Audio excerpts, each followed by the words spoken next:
I placed a claim, or I started a claim, and I didn't realize that you also have to make the orders and place them at the same time that you make the claim, or that you file your claim in court or at the courthouse. And I was wondering if it's too late to put your order in, or can you just put your order in when you go to court, or how does that work? Can I give an answer? Did you have it served already? Yes.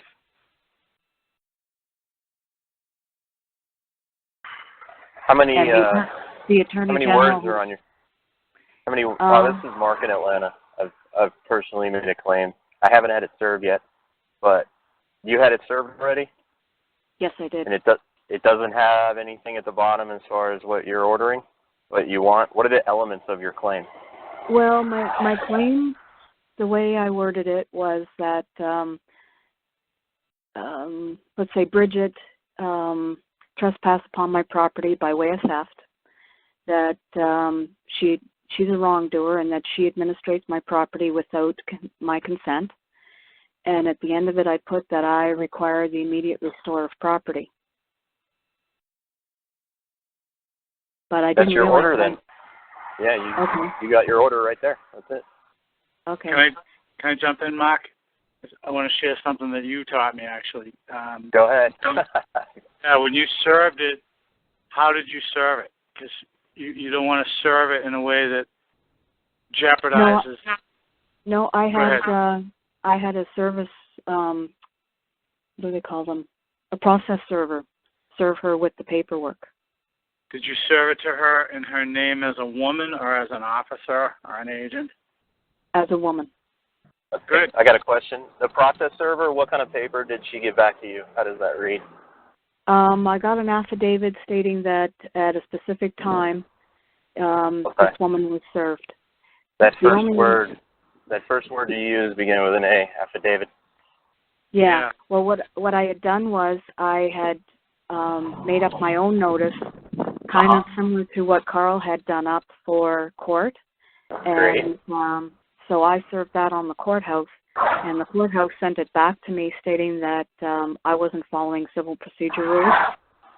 But the crazy part is that they returned it back to me, but in the meantime, because she's a social worker, the Attorney General jumped in and served me with paperwork and had a court date set up. So I don't really understand how an Attorney General can step in and have a court date set up when they sent me back all the paperwork stating that I wasn't following civil procedure rules, and as far as they were concerned, that I hadn't served her properly. So I don't know how that all works. Well, first of all, that's good that they told you weren't following civil procedures. Right. You're not trying to. Right. So that's great. You just got confirmation from the court that you're in common law. Okay. So plus I guess that's one way of looking at it. Yeah, well, that's his opinion. He's entitled to his opinion. Right. You don't want to argue with that. The only thing is that what you want to look at is, did you do anything that they could interpret as traversing? When did you fill out their cover sheet? Their civil cover sheet? I'm in Canada, so it works a little bit differently here because Karl's always said that because we have the English common law here, that you still have to fill out their paperwork. But what I did do on the second, because I modified my claim a few times because I wasn't quite sure exactly what I was doing, but the second time when I modified my claim, I did put on the form that I was doing it strictly for the ease of the Court of Clerks filing practices only. Perfect. And that was one of the disclaimers that I had on another one, or actually I tried to start another claim because I thought the first one was all messed up. And they came back and told me that I couldn't put that disclaimer on there. But when I went back and did the original claim, which I had gotten through and gotten a case file number for, they screwed up and somehow let my modification of the original claim go through. So at least I lucked out on that part where I've got the disclaimer stating that I'm actually filing a claim and not a complaint. Did you go into the form and change the words like plaintiff to prosecutor and defendant? You changed to wrongdoer and get rid of it? Because they told me they wouldn't allow me to do that. But what I did do was in the description where you put your name, I did put an aggrieved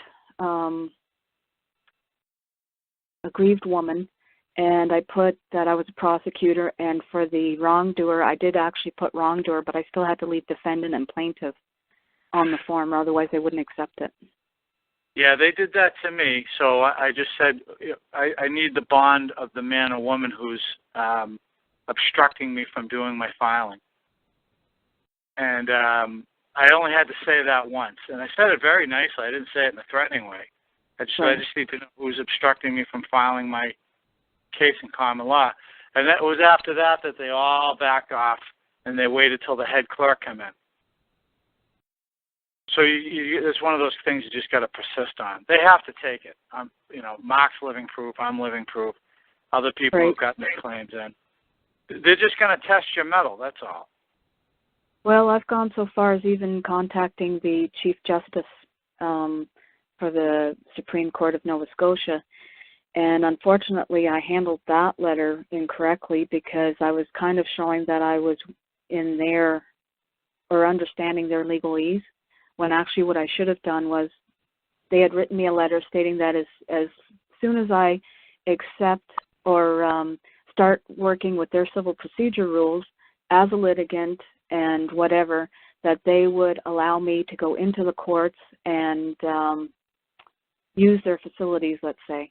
And what I ended up doing was I wrote back and I said that I'm not a litigant, I'm not a plaintiff, I'm not any of these things.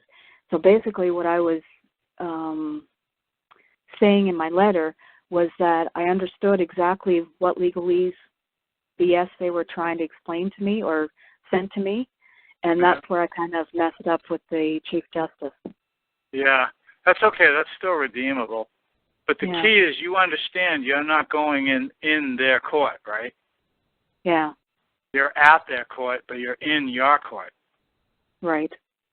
So, if the person's last name, if someone's name is John Doe, then it's going to be you're in Doe Court. You're not in Superior Court. You're not in, Queen's Court or whatever the name of their court is. You're in your last name court. Right. At the physical building, whatever the name of that court is. Right. And do they see that on your paperwork? On everything that I've done. Okay, that sounds good.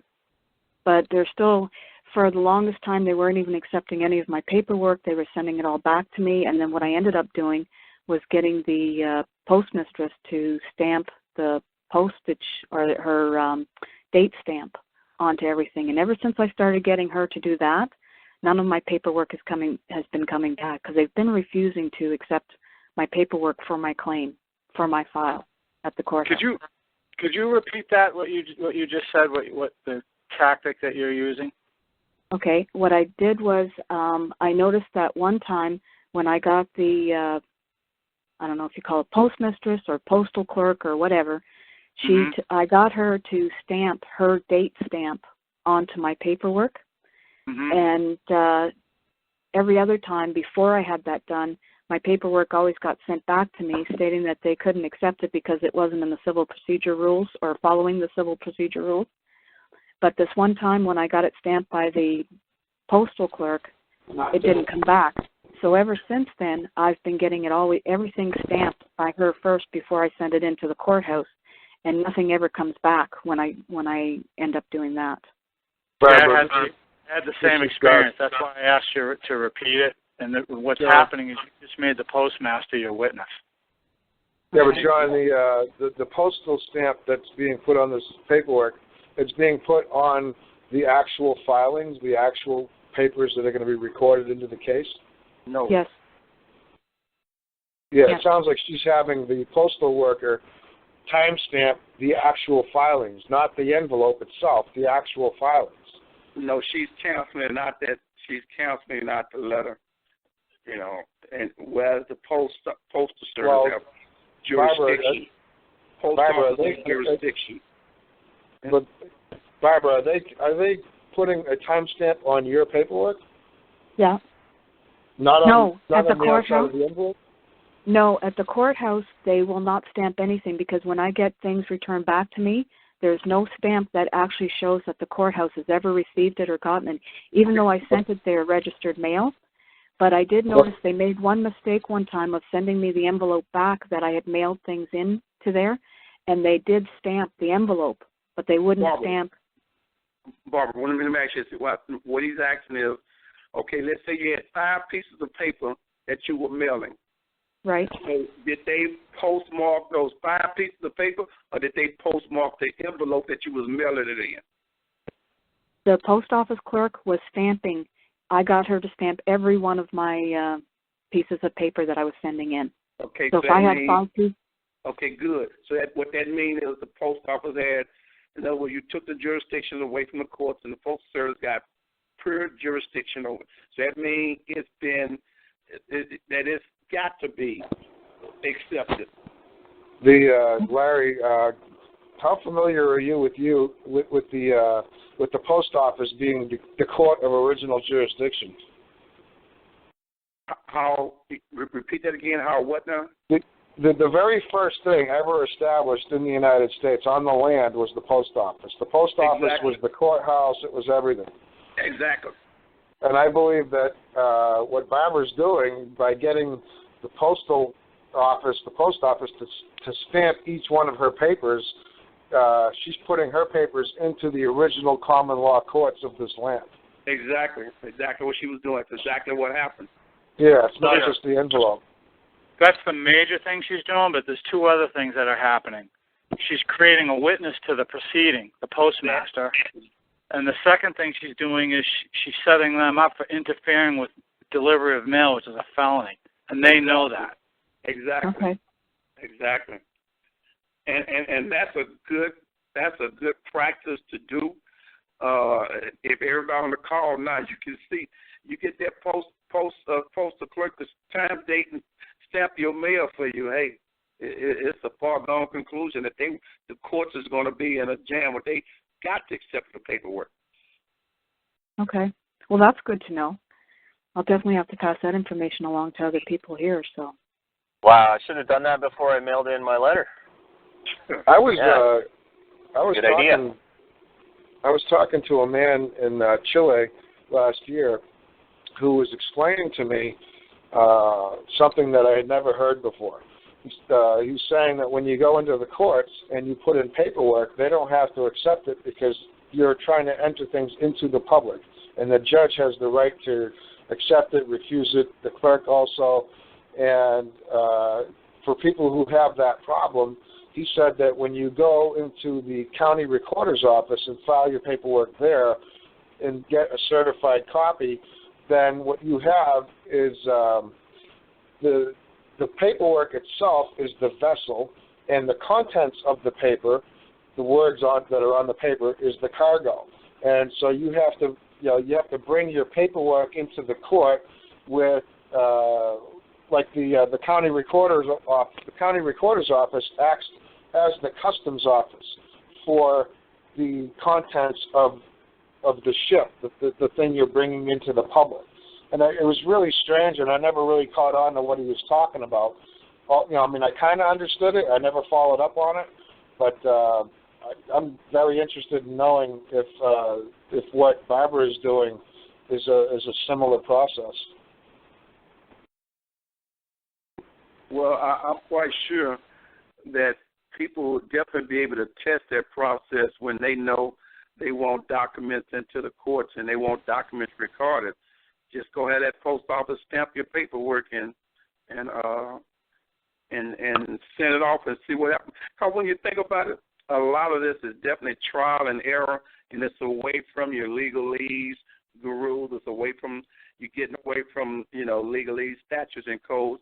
So quite naturally, everything that you're doing is a trial and error on really finding out just how the courts look at certain documents that you're sending, and really just how the courts look at you as being addressing yourself as a man, woman, and property, because all this is new territory for people that's seeing how they respond to things that you say and do when you keep it away from legalese. Because you see, they're definitely responding and they're acting different when you keep things away from the legalese in their jurisdiction. Now, to me, what I've been seeing is that they are definitely doing a lot of running. When you speak property and when you speak of man and woman, they're running. It's just that simple. I've seen letters being written back, and they are hiding and trying to get away from, you addressing them as a man and a woman. And if you notice, officers, police officers, they don't want to give up their first name. They don't want to give it up. Young lady, officer came to try to put her out of her she asked for his first name and everything else, and he didn't want to give it to her, and he left her alone. Larry, I want to share this because I think it's really relative to what we're talking about, particularly with, I think the woman's name was Barbara, was just talking about. I just got a 2-page letter from the Department of Justice, and it's their weak-kneed, silly response to 2 lawsuits that I filed against their little buddies. And, if you study it and you read it, you realize how little they have to work with. It's so, I guess the point that I would want to make is that they talked about the wrong court name and the wrong entity. In other words, they're talking about a name that's not my name, and they're talking about a court name that has nothing to do with my lawsuit. That's the best they can come up with. So my point is, so that's kind of reassuring. When supposedly the smartest legal minds in the business, that's all they can come up with. Yeah. If I had that happen to me, let's say their little letter to the clerk on my lawsuit caused me a little problem, a question that I would immediately ask and by the way, I learned never to deal with the clerks. You only deal with the head clerk, which Karl calls the court clerk. Because he knows what's going on. He's been around forever. Judges come and go. Clerks are there 20, 30, 40 years. But a question that I would use is I would say, isn't it obstructing delivery of mail when I'm trying to deliver mail to the Doe court? See, you're not delivering mail to their court. You got to remember that. It's a mindset. You're delivering mail to your court. Right. All they are, by the way, the post office, Larry probably knows it, the post office has a whole procedure for using private people to help them when they're in crunch time, like at Christmas time and Hanukkah and Easter. They'll bring in subcontractors that don't take the oath, they don't go through the normal process just because they're so desperate for an extra set of hands. So these people become part of the chain. They become part of the delivery chain of your mail. So that's like a real powerful question that I believe you could use effectively. I haven't done it, but believe me, I'll pull that question out real fast if I need to.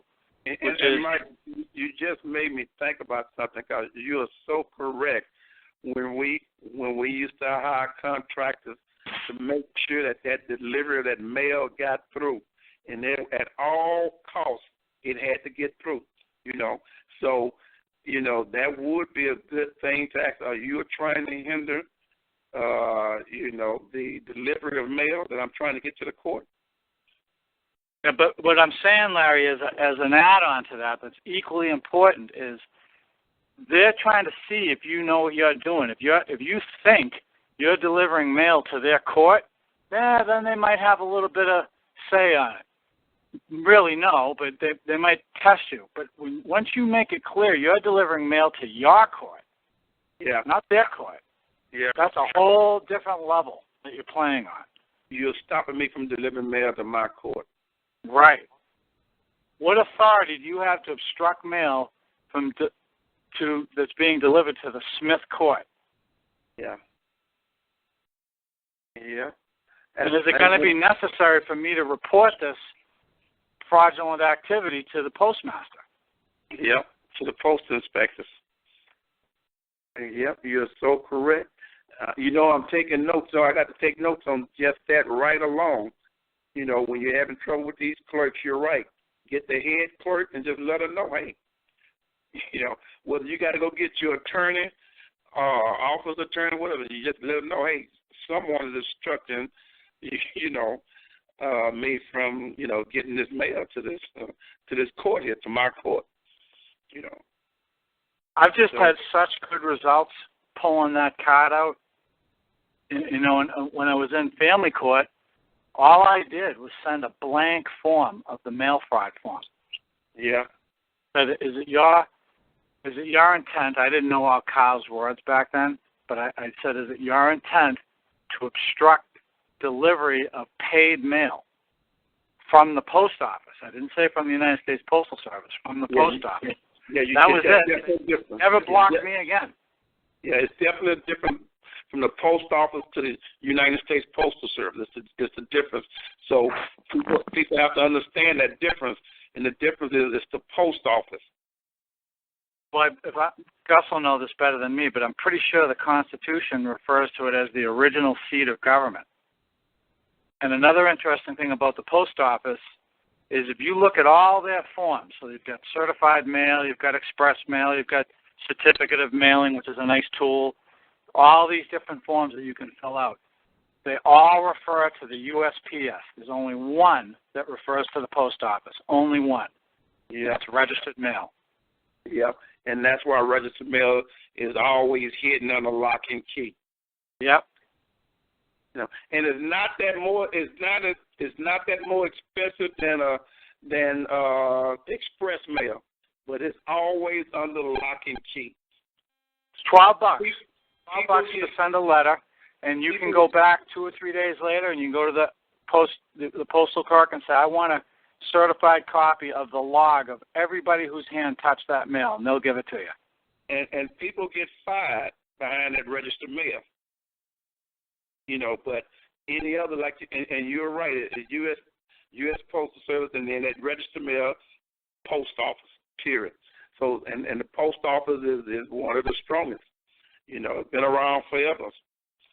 So, and there's a distinct difference when you say post office compared to saying the U.S. Postal Service. So you mentioned post office to any government official, any court official. When you say post office, they know what you're saying instead of United States Postal Service. So you might want to keep that in mind also, But that really brings back some. But Barbara, I hope we answered, part of your question. Do you have another question, or you had any other thing you would? I did have one more. Well, actually, I have a couple more questions, but one more that kind.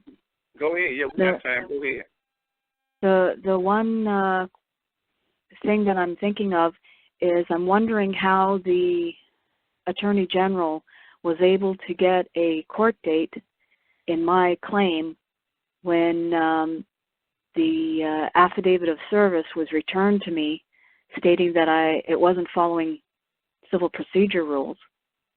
And I think that I know that the other person just previous to that had said that because it was an affidavit of service, that's why it got returned. But that would have been following their civil procedure rules.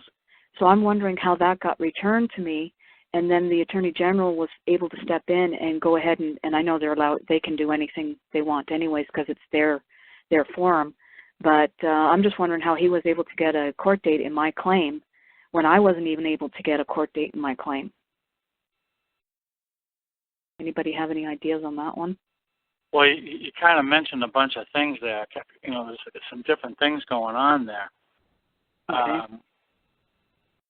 First off, in your claim, they're not getting a court date in your claim. If they're going to get a court date in anything, it's your lawsuit, not your claim. That's an important distinction. Secondly, I would say they're not getting a court date in your lawsuit because you are the prosecutor. And the prosecutor goes to the clerk and says, this is what I need. He's not the prosecutor, so if he's getting any kind of court date, it's in something outside of your court. It's in probably their civil court, but it's not your court. But, these distinctions are important because they help you with your mindset, which helps you with how you're going to react. That makes sense. That makes sense to me because that was the other thing I was wondering too. Because our court date is on September 2nd, and I was wondering if when I appear, is he going to be the one that's actually prosecuting this thing or being kind of the prosecutor, or am I going to be walking in my claim and he's going to be trying to take over my court? So that makes sense that this is setting up his court, not my court, right? Right. Right. You paid the filing fee. Right. By the way, this goes back to our discussion on property, which is very, very important, is that case is your property. Hang on just a second, John. Before I go, you said earlier you talked to the clerk and you said this is what I need. Change that word need to require. Right. Yeah, I did do that, actually. I'm sorry, it's just kind of force of habit sometimes, but when I walk into the courthouse, I always say I require. I walked up to her, I said I require a court date because I didn't realize that according to their civil procedure rules, you have to make a motion to be able to get a court date. So I thought that I would just walk in there with that affidavit of service and state that I required a court date in my case. Well, wait a minute. I think we're missing something here. As far as 21 days is up, then you get a court date after you service. Did that already go through? No, actually it hadn't.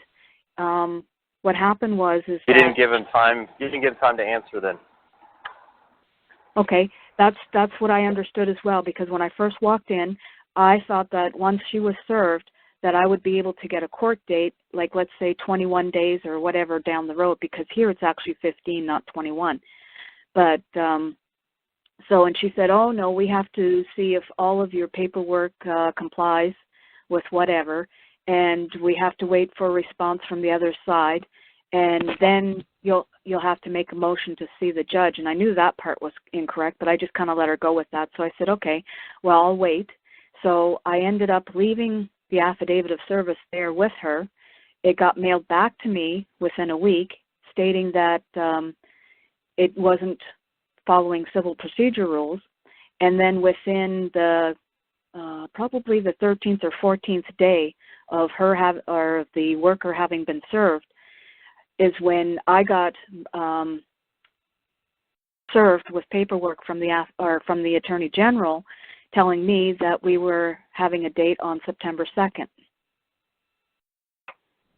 Yeah, you got things going on there. Mark, go ahead. No, this is Gus.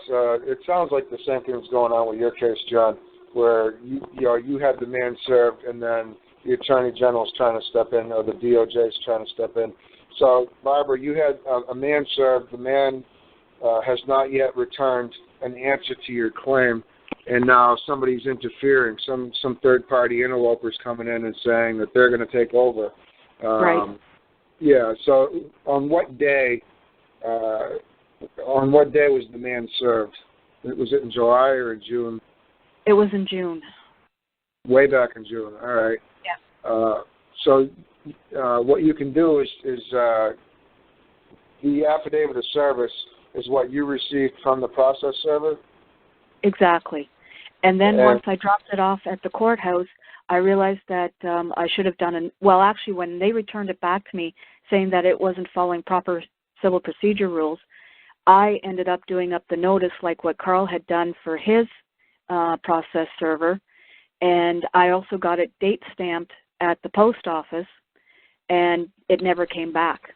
So it is in the file as far as I'm aware of at the courthouse. I would recommend you go down to the courthouse with a notice to the clerk and bring your affidavit of service, record it into your case file, give the clerk notice that the man has been served to the satisfaction of your court. Your last name is Lawson? Yep. Is that the name of the court, the Lawson Court? Yep. Okay, so, dear Luann, or whatever the woman's name is, greetings. I require you to record in my case, or in this case, in case number such and such, the affidavit of service served upon Bob Richards, or whatever the man's name is. Please know that the man has been served according to the requirements of the Lawson court. I now require you to set a trial date sometime in the second week of August or sometime in the third week of August. Please let me know what that date is as soon as possible.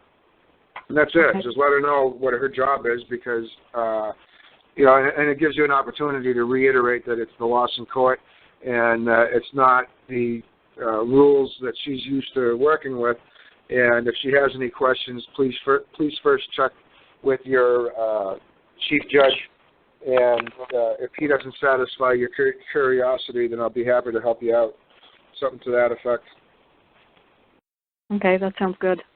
Because that's what I was thinking that I should be doing, is I was just in the process of doing up the orders, similar to the way that they have it in their civil procedure rules, except that it has the Lawson court at the top and the prosecutor with the line in between and the wrongdoer, and that I order the court to whatever, because I wasn't quite sure about having to put an order in, and that was one of the things that...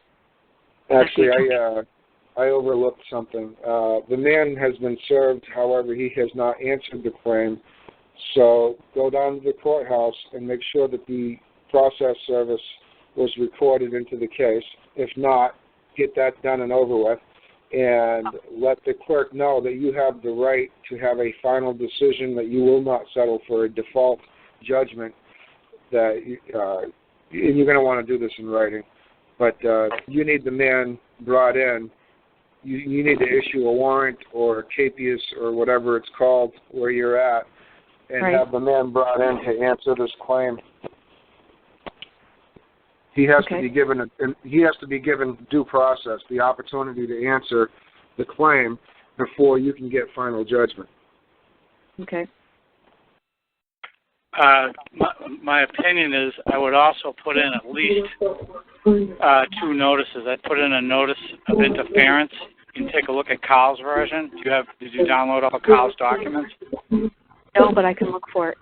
Yeah, it's real simple. It just talks about any court employee who interferes with my right to, Yeah, I remember seeing that one. Yeah.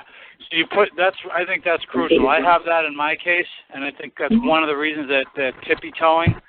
The other one I put in there that I made up myself, but I feel real strong that it was the right thing to do, is I put in a notice : property. And I just basically said this case is solely my property. Okay. And so they know they have to protect the property of man, in your case, woman. And so this Attorney General is coming along. He's now trespassing on your case.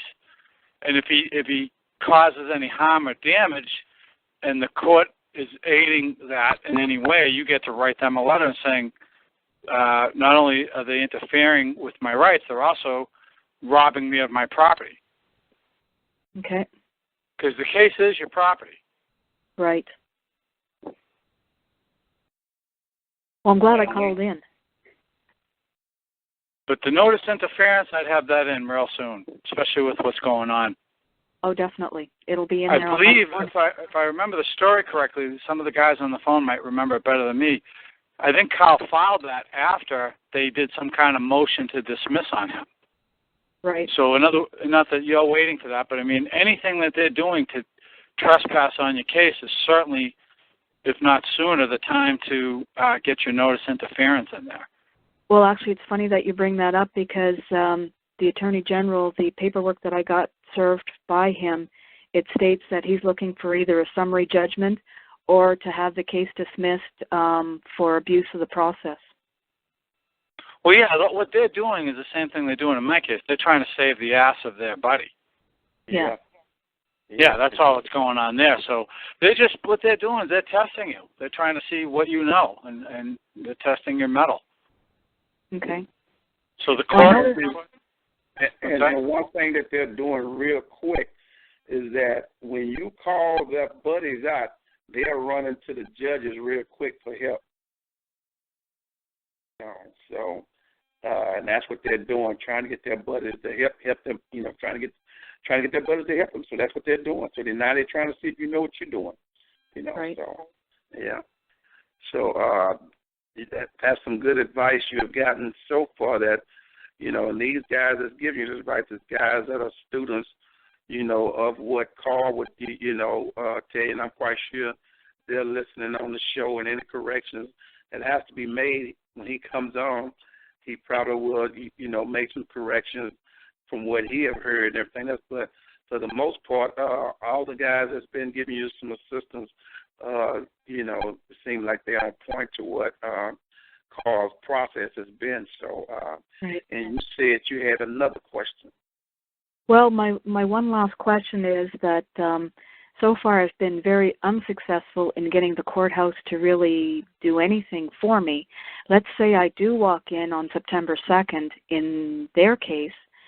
How exactly do I handle it? Like, I know that I would walk in and state that I'm here, or not that I'm here, but I'm there commonly called, and that my claim is, and to stand on that claim, especially if they try and get jurisdiction over me 3 times, repeat the claim. How would I handle the Attorney General? Is the court hearing that's scheduled for September 2nd? That is a hearing that is scheduled in the case with your case number on it. It's your case.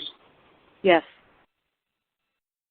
Then the court would open up. You're the moving party, so you would state your claim. And if anybody except the man, if anyone except the man, the accused, speaks up, then object and tell them that you've got no business being in this court. You're interfering, and you're a trespasser. Would you like to be a party to this case? Because I'll be happy to include you, or I can benefit you with your own case if you'd like. But you've got no business being in this case, interfering with my right to pursue my claim against this man. Right. What I was thinking of was saying that is that man trying to make a claim for my property? If you want to get right to the point, ask them if they have any first-hand knowledge regarding the claim you've made. And they're going to have to admit they don't have any first-hand knowledge. And thank you for showing up. You can go home now. Okay. All right. Get that notice sent to parents in there. Definitely. I will do that. That date might not even happen if you put that in there. Okay. You definitely want to follow what John's talking about with the notices. You need to let everyone know who you are, where you stand, what the rules are as you go along. As somebody trespasses, you want to correct them. And, mostly the clerk needs to be aware that this is not a case in that local court, that this is the Lawson court, and this is a case in the Lawson court, and that she is, I don't know if John mentioned this, but you're going to need to appoint the clerk as your clerk. And John and I were talking last night about possibly sending a letter to the clerk, asking the clerk which magistrate she recommends because of their ability to discern common law, or something to that effect. We were talking about writing a letter to the clerk that's appointed in John's case, and asking that clerk to recommend 3 magistrates based on their experience in common law.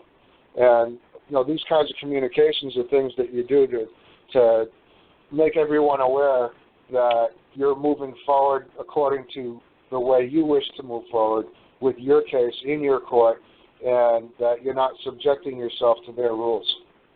Right. Another thing, I didn't think of this earlier, but you should see, I've done all this, so I'm kind of taking it for granted. I got about 8 notices filed into my case. They're just real basic things. Yeah. But I have a notice jurisdiction filed into my case, which I think is very important. Yeah. Take a look at Karl's, how Karl did his. Of course, his was federal, but most of that applies to state. And notice venue. Right. Your court is the Lawson court.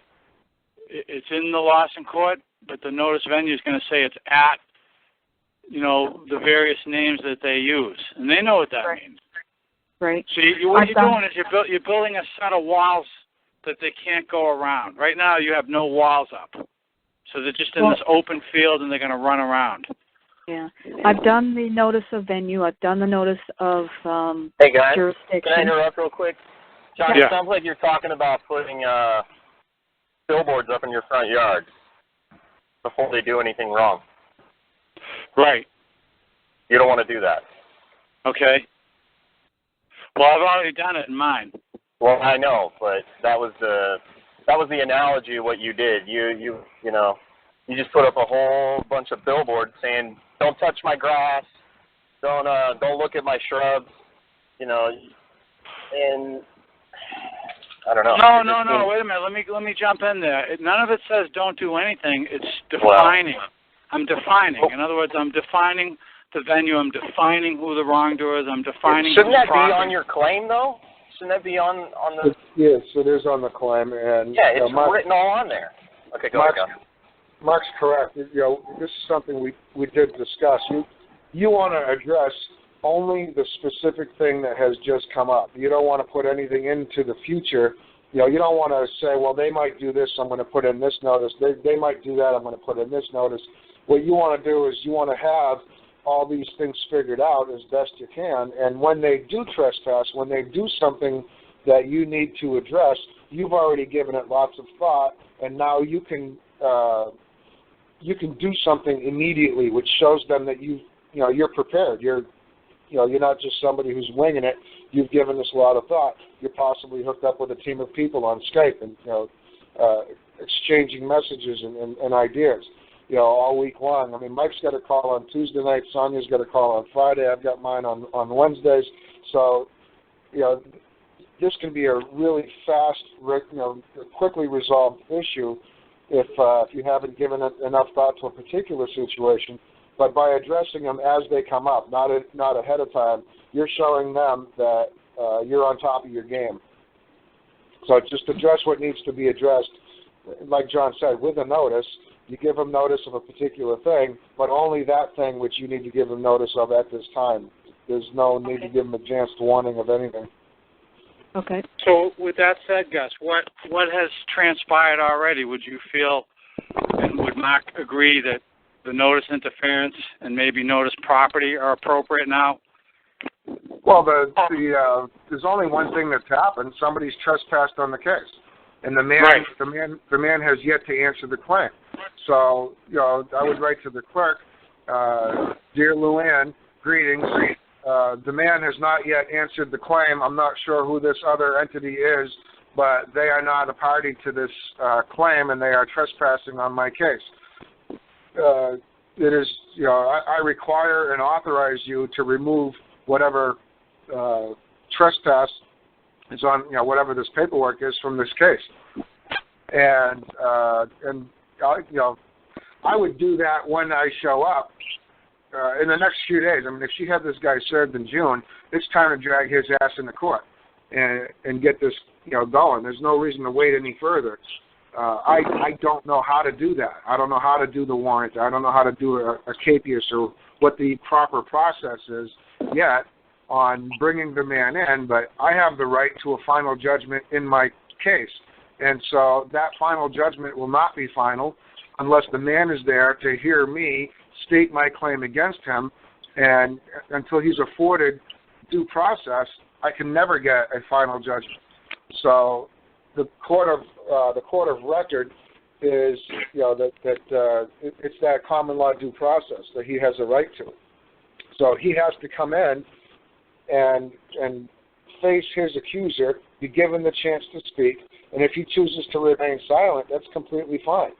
But the only way to get him in there is to issue a warrant and to drag him in. So at this point, there's two things going on. One, the man has not filed, he's ignored the claim, which is what we've seen repeatedly, and we need to figure out how to bring the man in. Meanwhile, there's an interloper, somebody trying to interfere with the court, with your court, and that needs to be put to an end, and that can be done by writing a notice to the clerk that she's allowing someone to trespass on the case. She should know better. Okay. I will definitely do that for Monday morning then. Yeah, and guest 17 says handwritten letters only. You are doing everything. Yes. Yeah. Man-made. Everything has to be man-made. And do you know the name of the judge that is trying to interfere into your case? Not so much the judge, but the Attorney General. I know the name of him. Yes, okay, that's from the Attorney General. So it's the Attorney General is interfering. So if you know his name, and then you undress him, call him out and let him know he's interfering with your, interfering with your case. Okay. All right, that's what I will do. Thank you very much. Hey Larry, the Attorney General, whoever it is somebody who's interfering with the case. Yeah, I guess you could write to him and just let him know to. You're giving him a notice. You're giving him a notice that he's interfering. Who was the one that signed the paper? That's what she's speaking of. I'm guessing the Attorney General didn't sign that paper. Who actually signed it? It was a man that signed it. Bob. Okay, is Bob acting as the Attorney General? Yes. Okay, that's who you write it to. You write your notice to Bob. Okay. Hey, I got a question. Go ahead. Is this similar to somebody trying to put cargo on your vessel, and you don't want that cargo on your vessel? Because you were speaking about paperwork being your vessel, and the words on your paper being the cargo. So you're storing your vessel in your court, and somebody comes in and tries to put cargo on your vessel.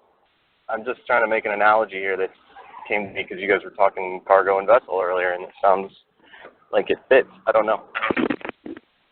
Well, it's your case, and nobody should be allowed to take a dump in your case. And that's the key right there. It's her case. So just tell him you need to get out. You need to get out your case. You don't know what you didn't invite him in. Yeah, go start your own case. Yeah. Now let him know. Now me myself, I would write him a letter. If you want to get involved in this case, you can pay your way in. Pay me. $500,000, $50,000, $25,000. You can become a part of the case. But other than that, you can't pay your way in. Get out. Right. Well, that's the other thing. When I got the service there for the September 2nd court date, I was pretty ticked because this is my case. I paid for it. And here he jumped in and started getting a court date in my case. So that really... I got it. What a good question to the Attorney General is, are you offering me legal advice? Maybe? Well, you can ask him a whole lot of things since it's not his case, but I think you might want to just simple it down and just make it quick and, strict and straight to the point and simple to him, letting him know, that it is your case and just go ahead and let him know he's trespassing on your case and that you require that he cease and desist.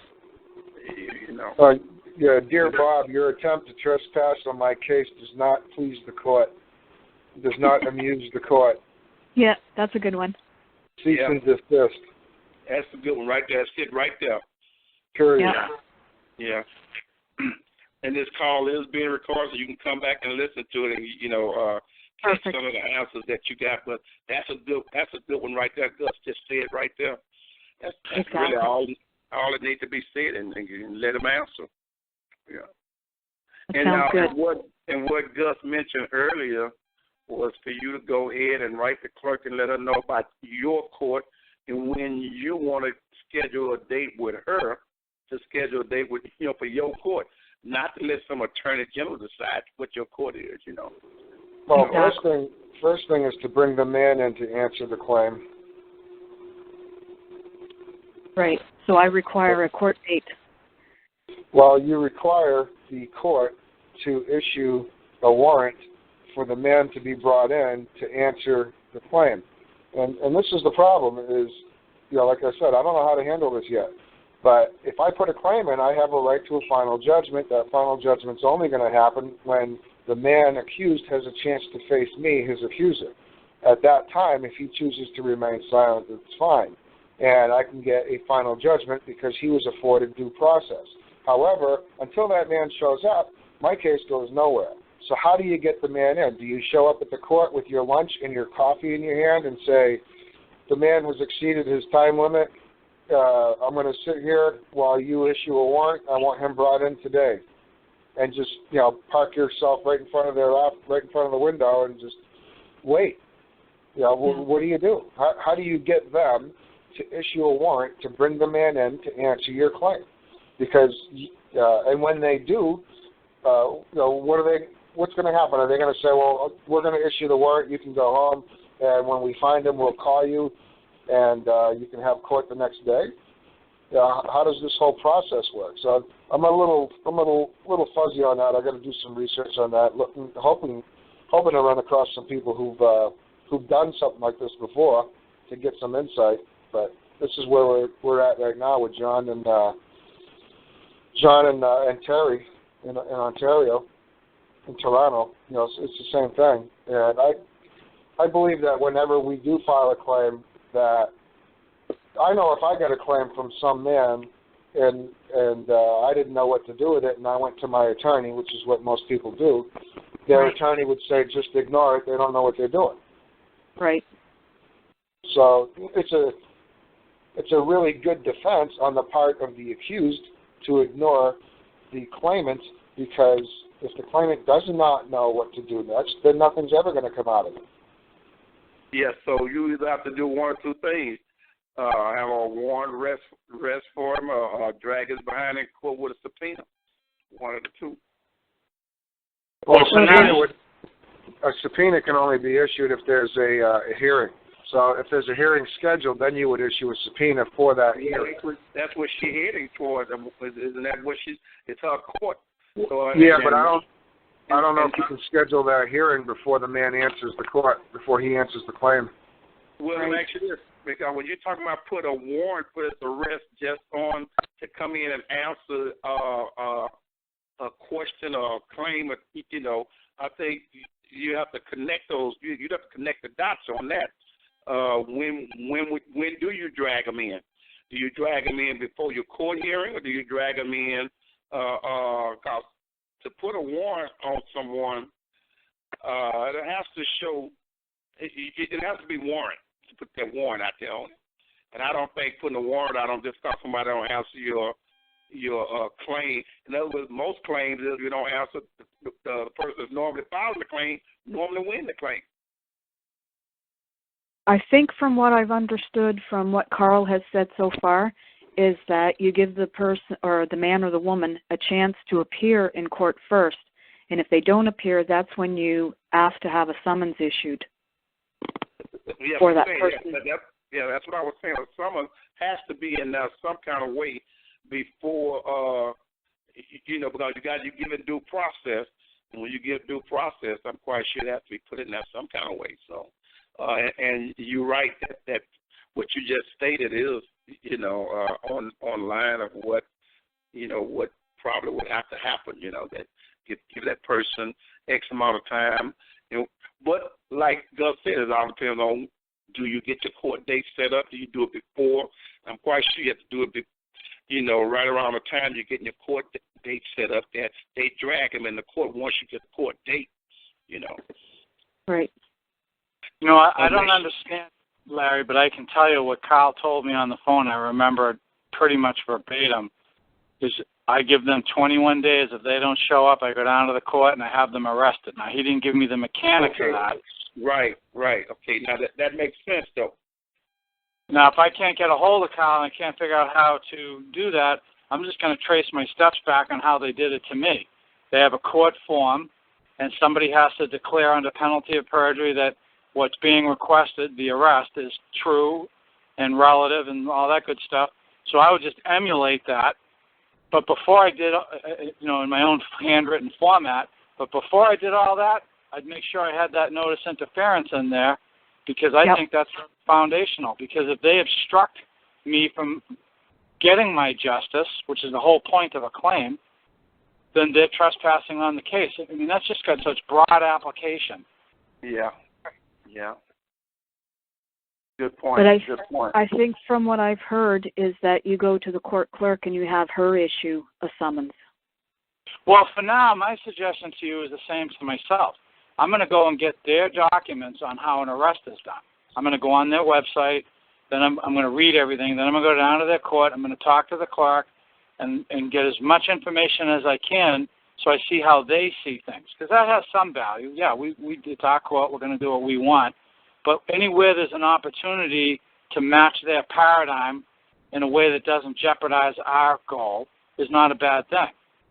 You know, if you're always going in there and shocking them with this completely different perpendicular way of doing things, you know, your life's going to be harder than necessary. Say, Mike, you gonna be on your show Tuesday? Yes. You gonna have that on the? You gonna have that? You think you have the answer to that? To how you set an arrest on your show Tuesday? I don't know. We can get a bunch of people working on it. Yeah, I if there's something important or something is in a rush, I'll start a show anytime. Well, I was wanting to make sure Barbara have a way of, you know, communicating with this same particular topic. If she get on your show Tuesday night and you know you have some interesting information to share with her on that particular topic of how you set up a warrant or get the court clerk to do this, since you and her have some of the same issues and everything, you know. Mm-hmm. That way she can just come on your show and y'all can just share that information on the show. That sounds good. What I did in my case, for what it's worth, I did a notice property, and in that I did the document just said this case and all of its contents are my property, solely my property. You know, if I had it to do over again, I might have even put a compared to as an exhibit, which would be a bill of lading, because those people are very familiar with bill of lading. The bill of lading is a detailed list of the shipment of goods, and that's what Gus was talking about earlier. That concept's been around for 1,000 years. That goes way back to Roman civil law.